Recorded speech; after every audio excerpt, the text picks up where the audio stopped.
Geysers have got to be one of my favorite additions to Minecraft in recent years. And while everyone is talking about sulfur cubes, I'm going to share some really creative ways to use geysers both from a building perspective and a redstone perspective, like this target practice minigame or this Launchpad. To quickly explain how geysers work, if you place magma under a potent sulfur block, then place 1 to 4 blocks of water above it, with the amount of water controlling the height of the geyser, it will periodically go off for a few seconds and create this awesome effect that pushes entities upwards. And the first idea comes as a no-brainer. Since the top of the geysers have this sort of fluffy, billowing particle effect, we can use that to create the water vapor at the bottom of waterfalls. Previously I showed this off, and we couldn't put lava under potent sulfur to make it continuously shoot out, so the effect wasn't perfect. But now, since we can make geysers continuously shoot out their hot water and steam by replacing magma with lava, the effect is perfect. And there are Java mods like Effective that create the same particles on waterfalls, but now we can add it ourselves in vanilla Minecraft.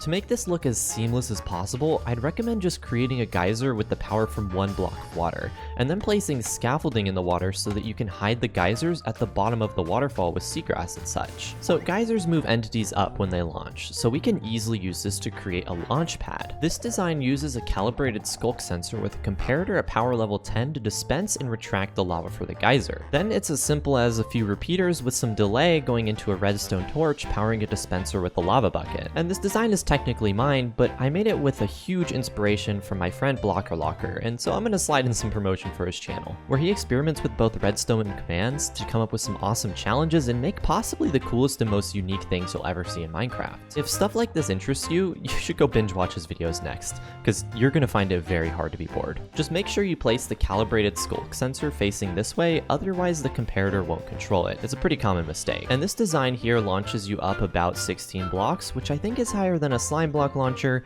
and I would say it's cheaper than going to the nether and getting soul sand. I mean, depending on if you think getting to the deep dark is easier than going to the nether. But anyways, let me show you a zombie prank now. See, if your friend has a zombie spawner below their base, you can actually utilize this to start pranking them. You can launch zombies out of a water elevator, but the problem is that it's pretty easy to find the zombie source when zombies are constantly flowing out from a single point. But since geysers shoot out periodically, it's a little harder to pinpoint. It kind of just looks like naturally spawned zombies. And sometimes when it does launch, you might get an explosion of like 10 zombies, which in my opinion is much more of a challenge, because it actually emulates those midnight zombie raids pretty effectively that periodically spawn. And then bonus points if you make zombies shoot out of a waterfall that your friend decorated. That's a pretty good way to hide it. I've shown off how to make a train smokestack using geysers in my previous video covering this, but we can make it a little better now. Before, we only had magma to put under geysers, but now if we put lava under it, we can make that continuous stream of geyser particles. And we can make this effect look a little bit different, maybe a little more subtle and better suited for this scale of terrain, if we just add a piece of glass in the chimney bit. This slows down the flow of particles, but is still constant, as if the train is moving. Another cool thing about geysers is that they interact with elytras, so another simple way you can utilize the geysers is with this constant flow. You just have a bunch of these around so that you glide to them via elytra. You could definitely make minigames out of this, but you can also just utilize it to save rockets and get a nice little boost. And credit to silentwisperer for this one. I found it in a short, and it seems like they also came up with a lot of great ideas using geysers. Now, magma geysers activate periodically and randomly, depending on how much water they have. An idea I thought of was making a target practice game using baby chicks. It may sound pretty immoral, but these little yellow balls have already been used to make a game of pool, so surely target practice isn't out of the question, right? Now, for target practice, the question is, why are we using geysers instead of just having baby chicks fall down from the top? Like, wouldn't that be way easier? And in my opinion, the geysers shooting up gives the game more visual interest and has the added benefit of showing you where a new target might be ready to hit soon. And also, let's be real, I just want any excuse to use geysers because I think they're pretty cool. So the contraption is pretty simple actually, and tileable to fit your area, and it can be broken down into 3 parts: the geyser, the target area, and the chicken redstone. Here's roughly the required resources for design with 20 launchers. So let's start with the geyser setup. Firstly, you'll want to make a grid like this using your magma blocks, followed by a potent sulfur above that, and then waterlog your scaffolding above the potent sulfur. Just of course, before you waterlog the scaffolding, maybe place a bunch of blocks around the scaffolding so the water doesn't flow out. And then you're going to want to do pretty much the same thing on another layer, except you're going to place dispensers facing another layer of scaffolding. This is where the chickens are going to launch out. Then you're going to want to do the same thing on the third layer, except place 1 hopper above the dispensers facing into it, and then a line of hoppers above those single hoppers. And that's effectively the geyser setup done. Next, place pillars of 2 blocks around the scaffolding.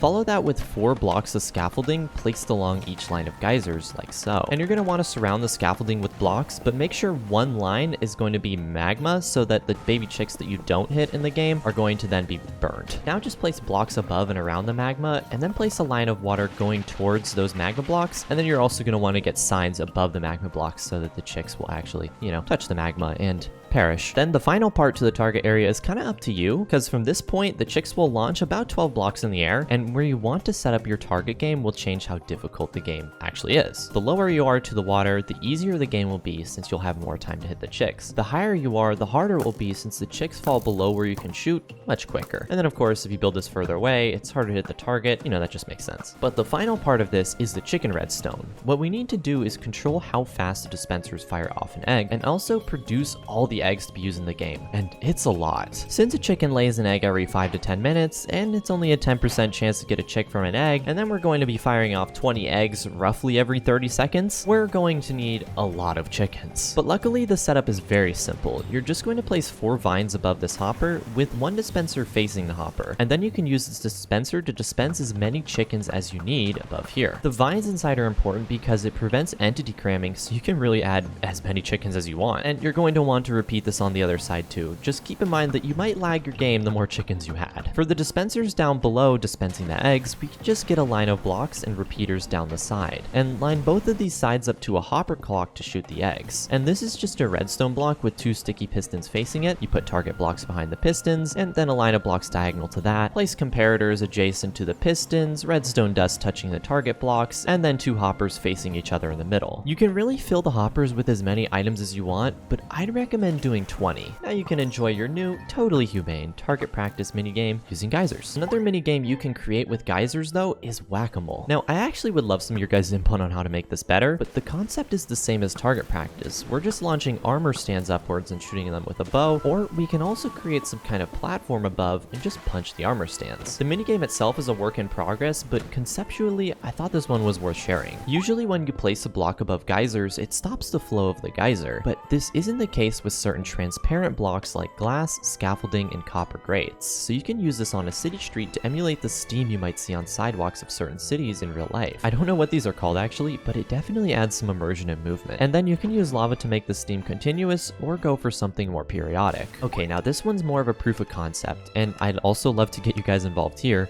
but what I built is an item-based fountain using a geyser. The idea is that it's supposed to look like one of those big fountains that spews water out in kind of a radius, but it's hard to make that look right in Minecraft using water. Geysers give us a pretty close effect, and we essentially just have these items on a continuous cycle shooting out of droppers and then flowing back inwards using water streams. I'm not a redstone guy, but if anyone can make something that looks more convincing, show it to me in my Discord server below. I'd really love to see it. However, I was able to make a different kind of fountain designed using just geysers, making clever use of their different flow amounts depending on how much water you place below them and whether you use a transparent block like a copper grate to slow the flow of particles. This way it looks like a fountain you might actually see in real life, where the water looks white instead of what we usually do in Minecraft, which is just using actual water to give off the impression of a fountain. It's not perfect, it looks a little more realistic, and this is another case where I'd love to see if you guys came up with any cooler designs. Speaking of real life, whales have this blowhole in real life to spew out mucus and condense water vapor and such, and geysers look perfect on a little build of a whale.